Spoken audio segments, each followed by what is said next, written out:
In our last lecture, we have discussed about the interpersonal barriers. So we have got the knowledge of what is interpersonal barriers. Also, we have discussed two types: infant senior communication skill and negative aspect nurturing in the climate. Then also we have discussed the most common reasons for interpersonal barriers, and we have seen seven most barriers which was the cause of interpersonal barriers. So let us discuss one by one. First one is limited vocabulary. Inadequate vocabulary can be a major hindrance in communication. હવે જે વ્યક્તિ છે એને કોમ્યુનિકેશનની અંદર limited vocabulary હોય, એટલે કે બધા શબ્દોનો મિનિંગ એ વ્યક્તિ જાણતી ન હોય. કેમ કે આપણે પહેલાં જોયું હતું કે ઇન્ટરપર્સનલ જે છે એ બે વ્યક્તિ વચ્ચેનો સંવાદ છે, તો એમાં લિમિટેડ વોકેબ્યુલરી હશે એક વ્યક્તિની, તો એમને એ રીતે બધા પ્રોબ્લેમ્સ ઊભા થશે. એટલે આ પ્રકારનો એ બેરિયર જે છે એના કારણે એ વ્યક્તિને કોમ્યુનિકેશનમાં મુખ્ય રીતે પ્રોબ્લેમ થશે. At time we find ourselves searching for the exact word or phrase that would be appropriate for what we are trying to express. ઘણી વખત એવું થતું હોય છે કે આપણે પોતાની જાતને અથવા તો આપણે કોઈ એવી સિચ્યુએશનને શોધતા હોય છે, એક્ઝેક્ટ વર્ડ અથવા તો એક એવો ફ્રેઝ કહેવતને શોધતા હોય છે કે જે આપણો જે કંઈ કહેવાનો ભાવ છે, જે કંઈ આપણે એક્સપ્રેસ કરવાની ભાવનાથી કશું કહીએ છીએ એ બધું આપણે સારી રીતે કહી શકીએ, એના માટે આપણે ચોક્કસ શબ્દ શોધતા હોઈએ છીએ. પરંતુ ઘણી વખત આપણી વોકેબ્યુલરી લિમિટેડ હોય તો એમાંથી આપણને એ બેરિયર્સ ઊભા થાય છે. એટલે શું કહેવું સામેવાળાને આપણને સમજ પડતી નથી. For example, during a speech, if you are at a loss for words, your communication will be very ineffective and you will leave a poor impression on the audience. Example છે કે જો કોઈ એક વ્યક્તિ જે મોટા હોલની અંદર એક ઓડિયન્સની સામે કોઈ સ્પીચ આપતું હોય તો એમાં જો એક શબ્દ આપણે ભૂલી જઈએ અથવા તો એ શબ્દનો સમાનાર્થી કશું કહેવું છે પણ એના માટે પ્રોપર શબ્દ ન મળે, આપણે એ શબ્દનો લોસ થઈ જાય, તો પછી આપણું કોમ્યુનિકેશન જે વાર્તાલાપ છે એ ખૂબ જ ઇનઇફેક્ટિવ થશે, એની પ્રભાવ ખૂબ ખરાબ રીતે પડશે અને લોકોની સામે પણ આપણી ઇમ્પ્રેશન ખૂબ ખરાબ પડશે.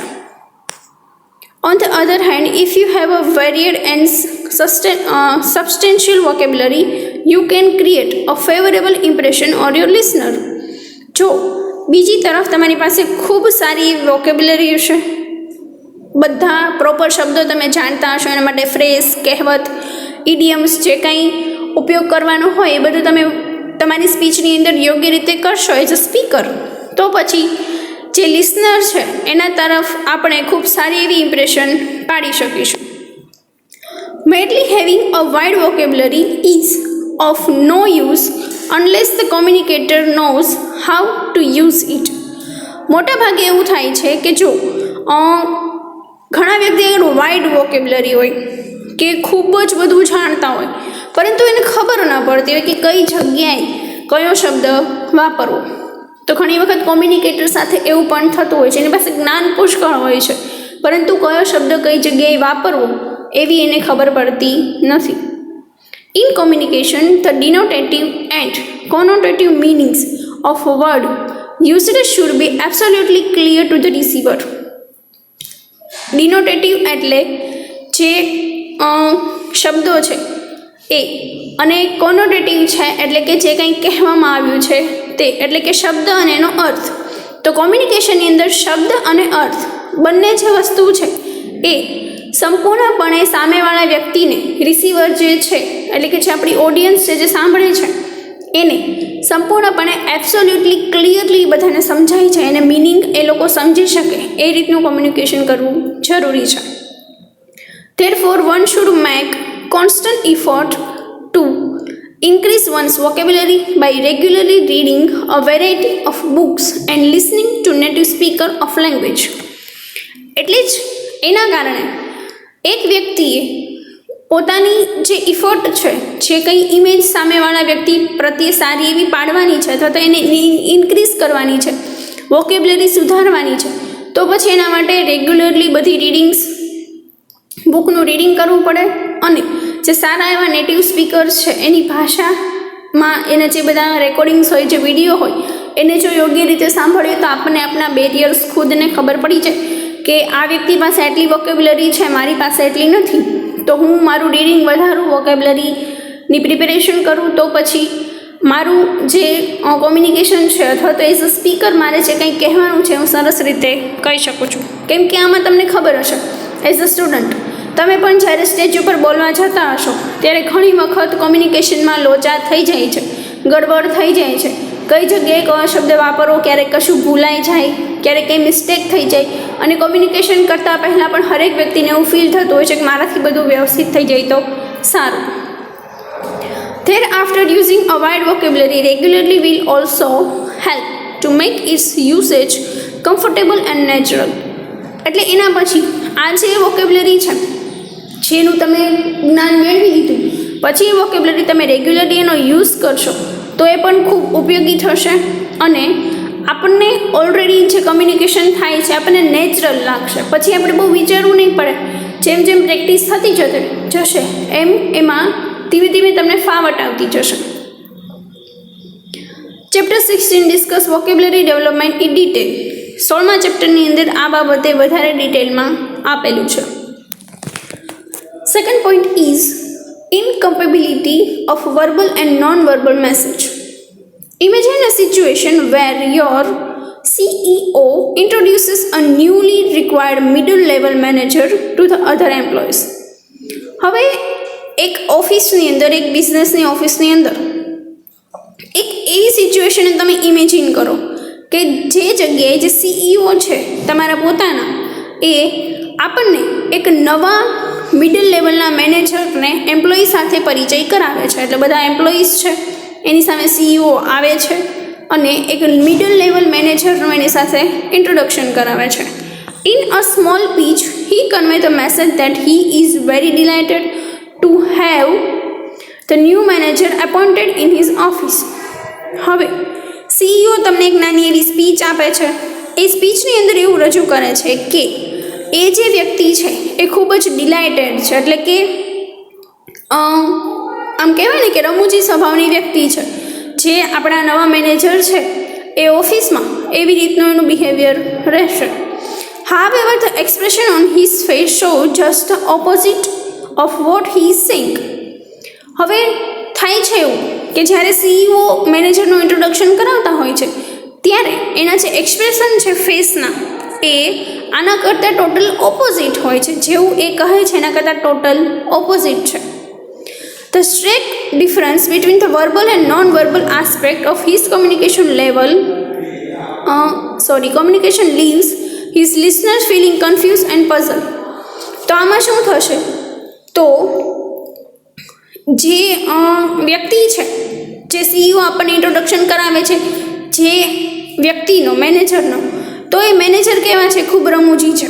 પરંતુ એ જ્યારે એ વ્યક્તિ એક્સપ્રેસ કરે છે ત્યારે એના ફેસના જે એક્સપ્રેશન છે તદ્દન અલગ છે. તો હવે અહીંયા સ્ટ્રેક એટલે કે મૂંઝવણ ક્યાં ઊભી થશે, કન્ફ્યુઝન અને પઝલ ત્યાં ઊભું થશે કે જ્યાં લિસનરને એ ફિલિંગ થશે કે આ વર્બલ અને નોન વર્બલ જે એક્સપ્રેશન છે, મોઢેથી કંઈક બોલે છે, એનો ફેસ કંઈક રજૂ કરે છે, તો પછી આમાં લિસનરને શું સમજવું, એમાં એ પઝલમાં એટલે કે કન્ફ્યુઝનમાં રહી જશે. A communicator should acclimatize himself to the communication environment, think from the angle of the listener and then communicate. કમ્યુનિકેટરે કઈ બાબતને ધ્યાનમાં રાખવાની છે, પોતાની જાતે જે કમ્યુનિકેશનનું એન્વાયરમેન્ટ છે એનું પહેલાં નિરીક્ષણ કરવાનું છે. એટલે કે કઈ જગ્યાએ શેનું કમ્યુનિકેશન કરવાનું છે. કોઈ ધાર્મિક સ્પીચ હોય તો ત્યાં એવી વાત કરવાની હોય, બિઝનેસની સ્પીચ હોય તો ત્યાં એવી વાત કરવાની હોય, અને પછી એ એન્વાયરમેન્ટના પ્રોપર એંગલથી એ વ્યક્તિ સાથે વાત કરવાની છે અને પછી કોમ્યુનિકેશન સારું એવું બની શકે એવી રીતનો પ્રયત્ન કરવાનો છે.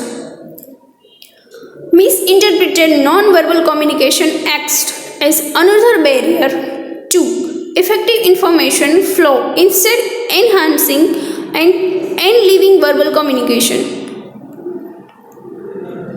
જે નોન વર્બલ કોમ્યુનિકેશન છે એનું મિસઇન્ટરપ્રિટેડ થાય, એટલે નોન વર્બલ એટલે કેવા, જે ફેસથી જે એક્સપ્રેશન રજૂ થાય તે, તો એનું મિસઇન્ટરપ્રિટેશન થાય તો એ કઈ રીતે એનું પરિણામ મળે છે, એક પ્રકારનો બેરિયર જ છે કે જેને આધારે જે ઇફેક્ટિવ ઇન્ફોર્મેશન હોય, કંઈ મેળવવાની હોય, એ આપણે મેળવી શકતા નથી. અને પછી એના આધારે આપણે કોઈને સમજાવવું પડે છે કે મારો ફેસ આ રીતનો હતો, અને પછી એને વર્બલમાં કશું કહી દેવું પડે છે. Non verbal cues provide a dipper insight into the sanders message. જે નોન વર્બલ ક્યુ હોય, એટલે કે સામેવાળી વ્યક્તિ કશું બોલતી ન હોય, પરંતુ ફેસથી એના જે એક્સપ્રેશન હોય, હેન્ડ મૂવમેન્ટ હોય, એનું વોકિંગ હોય, એ જે બધી નોન વર્બલ જે ક્યુઝ છે એ બધા આપણને ડીપર ઇન્સાઇટ તરફ લઈ જાય છે, કે જેના આધારે જે સેન્ડર છે એ વ્યક્તિ જે છે, જે નોન વર્બલ એક્સરસાઇઝ જે બધું કરી રહી છે, તો એ વ્યક્તિ ખૂબ ડીપર મિનિંગથી પોતાની વસ્તુ, પોતાની વાત રજૂ કરવા માગતી હોય છે. Ignoring non-verbal cues or misinterpreting them can result in the message being completely misunderstood. હવે જો સામેવાળી વ્યક્તિનો ફેસનું જે કંઈ નોન વર્બલ એક્સપ્રેશન છે એને આપણે એઝ અ લિસનર એને ઇગ્નોર કરી દઈએ અથવા તો એનું મિસઇન્ટરપ્રેટિંગ કરી દઈએ, તો પછી રિઝલ્ટ એ મળશે કે કમ્પ્લીટલી કોમ્યુનિકેશન જે છે એ મિસઅન્ડરસ્ટુડમાં ચાલશે. એટલે સામેવાળી વ્યક્તિ ફેસના એક્સપ્રેશનથી શું કહેવા માગે છે એ આપણે સમજી જ ન શકીએ, તો પછી મિસઅન્ડરસ્ટેન્ડિંગ ઊભી થઈ જશે. Thus, one should not only try to accurately gauge others' non-verbal cues but also be aware of one's own body language. એટલે જ કહેવાયું છે કે જ્યારે બીજી વ્યક્તિ નોન વર્બલ જે કંઈ કહે છે એને ઇગ્નોર કરવાને બદલે એની તરફ પૂરેપૂરું ધ્યાન આપવું જરૂરી છે, એના પ્રત્યે અવેર થવું જરૂરી છે. એ વ્યક્તિ પોતાની સ્પીચની અંદર નોન વર્બલ એક્શનની અંદર આપણને કેટલું સમજાવી દે છે એ આપણે જાણતા હોઈએ તો જ કોમ્યુનિકેશન બેટર રીતે થઈ શકે છે.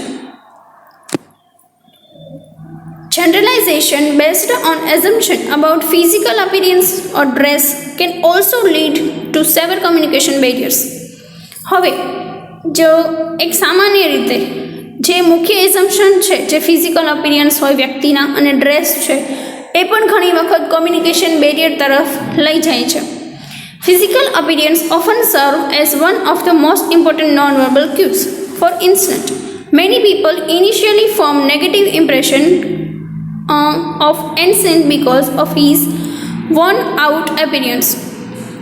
જે વ્યક્તિ છે ઘણી વખત એનું ફિઝિકલ અપિયરન્સ એટલે આપણી સામે રૂબરૂ ઊભા હોય તો પણ એ ઘણી વખત પોતે નોન વર્બલ એવા બધા કોર્સ કરીને ઘણી વાતો રજૂ કરતા હોય છે.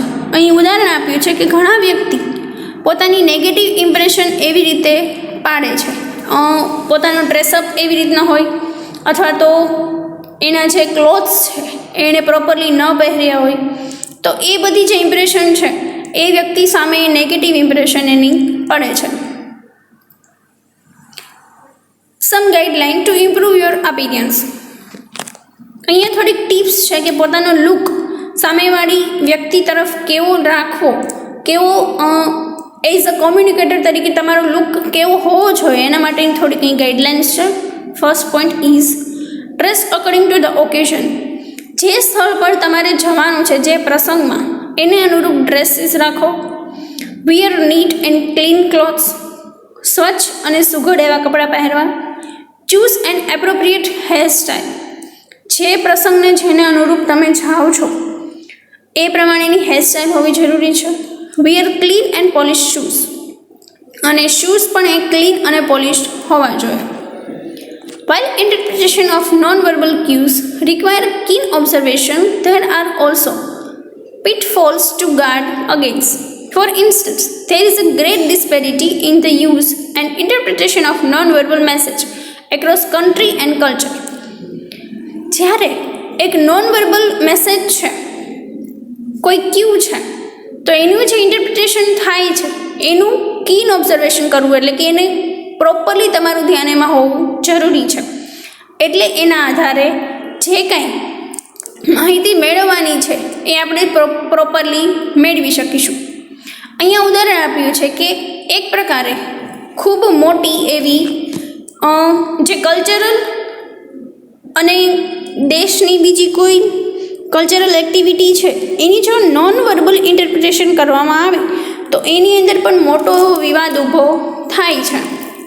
For example, in Kenya a mother in law and a son in law avoid eye contact. In fact they turn their back to each other. In America this would be sign of disrespect. અહીં ઉદાહરણ આપ્યું છે, એક cultural thing છે, એક રિવાજ છે કે જેમાં કેન્યાની અંદર સાસુ અને જમાઈ બંને આઈ કોન્ટેક્ટ કરવાનું અવોઇડ કરે છે. તો આ શું છે? એકબીજાને એ લોકો અવોઇડ કરે છે, પછી એ લોકો એકબીજા તરફ સામે જોતા પણ નથી, એકબીજાને જોઈને આમ પાછા ફરી જાય છે અથવા તો પોતાની સાઈડ ચેન્જ કરી નાખે છે. તો આની આ જ વસ્તુ અમેરિકાની અંદર એ લોકો એવું કરતા નથી. એ બધું ખૂબ ડિસ્પેરેટ લાગે છે, એવું આ લોકો કરતા જ નથી. તો પછી એ લોકોને આ કેન્યાનો રિવાજ કેવો લાગશે? ટોટલી ડિસ્પેરેટ લાગશે. In brief, your non verbal cues should constantly match your verbal message, adding their effectiveness and enhancing your image as a competent and increasing communicator. એટલે કે ટૂંકમાં જે વ્યક્તિ નોન વર્બલ કોમ્યુનિકેશન કરે છે એ નોન વર્બલ કોમ્યુનિકેશનની સાથે સાથે તમારે વર્બલી જે કેવું છે એ પણ તમને મેચ કરતાં આવડવું જોઈએ. જે કંઈક કહેવું છે ટોટલી સામેવાળી વ્યક્તિ સમજી શકે એ રીતનું જો કોમ્યુનિકેશન હશે તો એ ઇન્ટરેસ્ટિંગ કોમ્યુનિકેશન બની શકશે અને સામેવાળા વ્યક્તિ તરફ આપણી ઇમેજ એઝ અ કોમ્યુનિકેટર તરીકે સારી ઇમેજ પડશે. Next point is emotional આઉટબર્સ્ટ.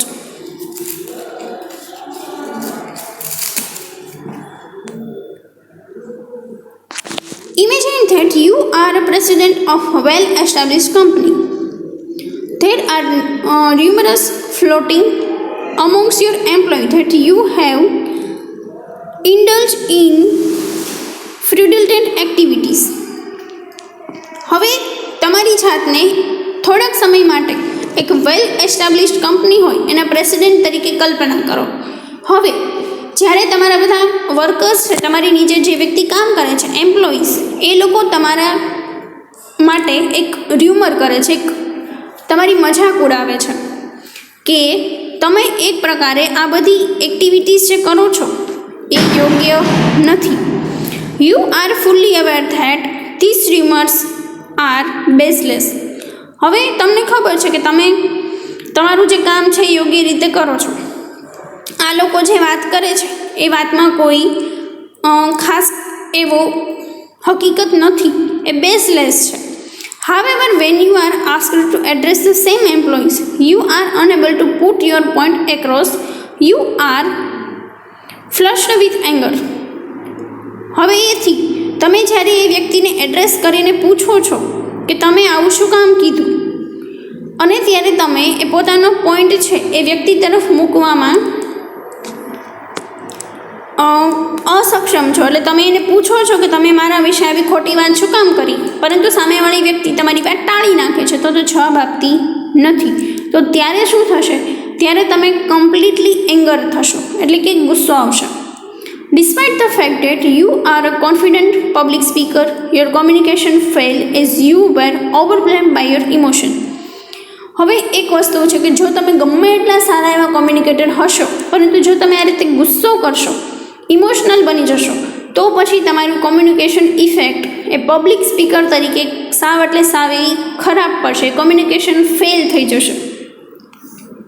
In most cases a moderate level of emotional involvement intensify communication, making it more personal.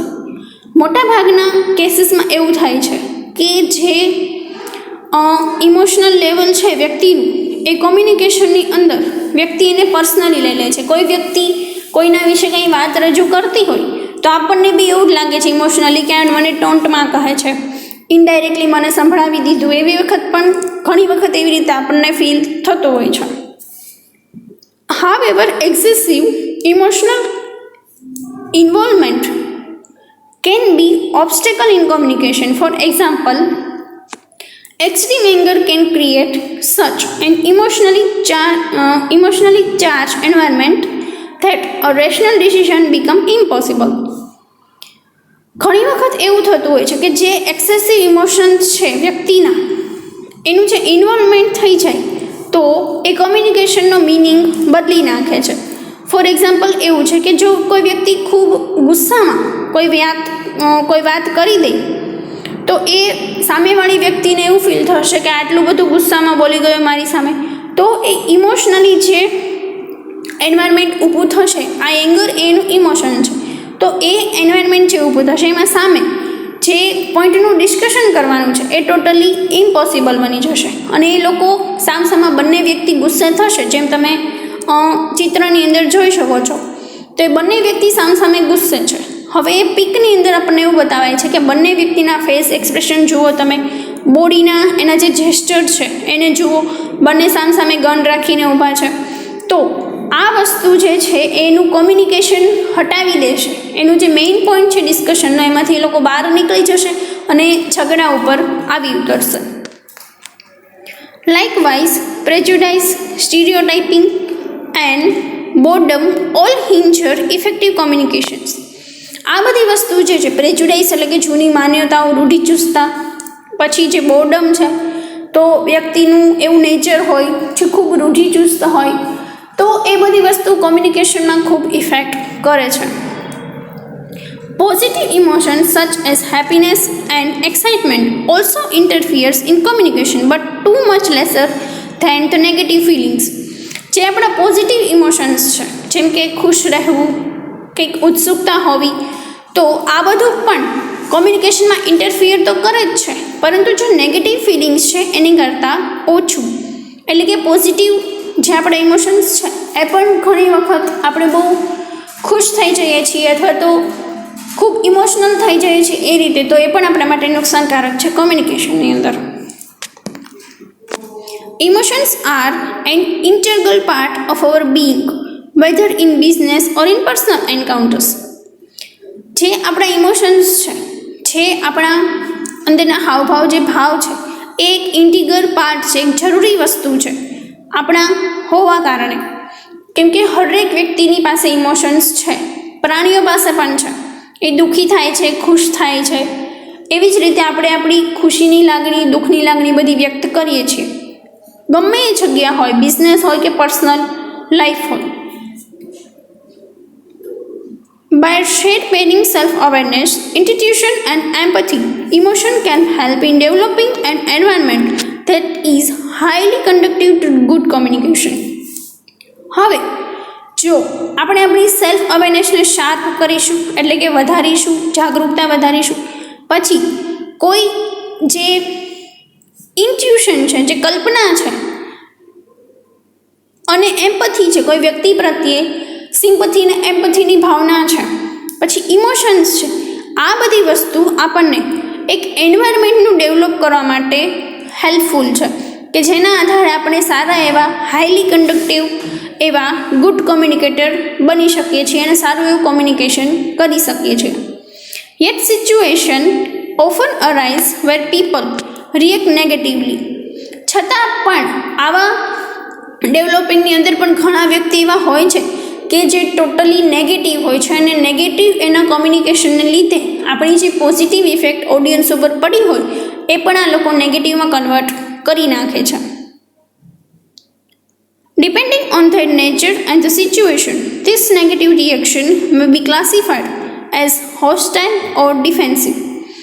એટલે કે કોઈ વ્યક્તિનું જે સ્વભાવ છે, જે નેચર છે અને જે સિચ્યુએશન છે એના ઉપર આધાર રાખીને આ જે નેગેટિવ રિએક્શન મળ્યું આપણને, એને પણ આપણે હોસ્ટાઇલ કે ડિફેન્સિવ કરી શકીએ છીએ.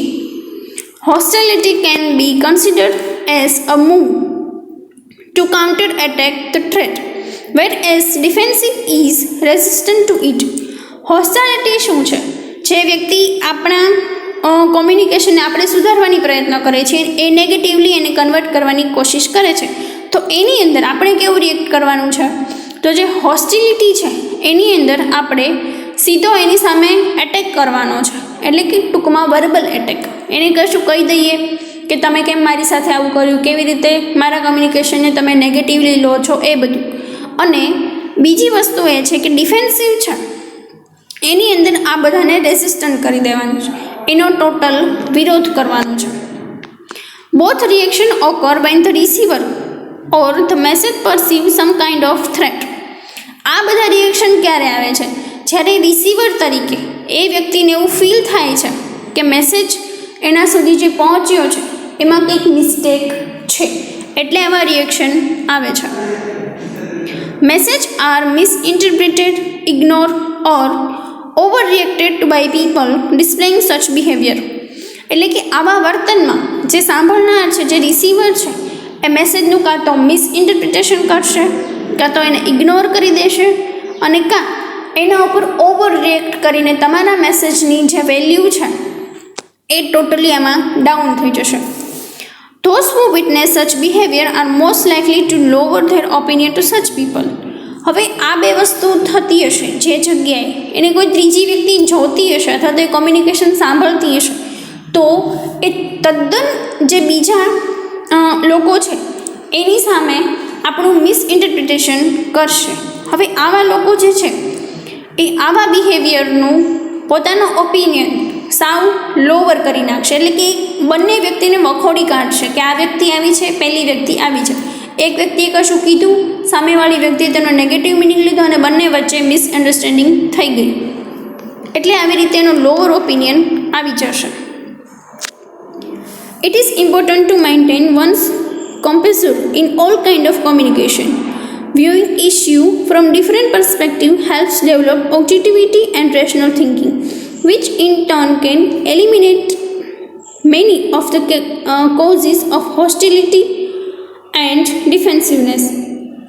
મુખ્ય રીતે આપણે આ જે બધી પરિસ્થિતિઓ ઊભી થાય છે કોમ્યુનિકેશનની અંદર, એને મેન્ટેન કરવી પણ જરૂરી છે. આ બધા જે ઇસ્યુને જોઈએ ડિફરન્ટ પર્સપેક્ટિવથી, તો એના આધારે આપણને એ મદદ મળશે કે જે આપણી ઓબ્જેક્ટિવિટી છે ડેવલપ થશે અને આપણું રેશનલ થિંકિંગ પણ આના લીધે ડેવલપ થશે, કે જેના આધારે આપણે જે આ બધા કોઝિસ છે, જે કારણો છે હોસ્ટિલિટીના અને ડિફેન્સિવનેસના, તો એ બધા કારણોને આપણે જાણી શકીશું અને એનો ઉપાય પણ લાવી શકીશું. When confronted with such negative behavior, it is essential to avoid reacting. મુખ્ય ઉપાય એ જ છે કે જ્યારે કોઈ વ્યક્તિ એવી નેગેટિવ વાતો કરે છે ત્યારે એની સામે રિએક્ટ કરવાનું જ આપણે જો અવોઇડ કરી દઈએ, એનું જે બિહેવિયર છે એની સામે પોઝિટિવલી ઓર નેગેટિવલી રિએક્ટ કરવાનું જ છોડી દઈએ, એ જેટલું બોલે છે બસ એને બોલવા દઈએ, તો એ વ્યક્તિ આપોઆપ ચૂપ થઈ જશે. The person displaying this emotion should be clamped down. They should perfectly be taken to quiet place to try and sort out the problem that caused their emotion to spin out of control. એટલે કે એ વ્યક્તિ જે ખૂબ જ પોતાના ઇમોશન્સને display કરે છે, રજૂ કરે છે, એ પણ આમાં ધીમા થઈ જશે. જેવું તમે રિએક્ટ કરવાનું બંધ કરશો એટલે એ પોતાના ઇમોશન્સનો શો ઓફ કરવાનું બંધ કરી દેશે, લાગણીને કાબૂમાં લઈ લેશે અને એ પ્રોબેબલી પરફેક્ટલી પોતાની જે કંઈ વાત છે એને શોર્ટ આઉટ કરી દેશે. કે જેટલું લાંબુ કહેવાનું છે એટલું પણ નહીં, કે એને ખબર પડી જશે કે મારે હવે આ પ્રોબ્લેમ ઊભો કરવો નથી, અને ઓટોમેટિક આ જે ઇમોશનલ સ્પિન છે, જે ઝાડું રચાય છે આપણી સમક્ષ, એ બધું કંટ્રોલમાં આવી જશે.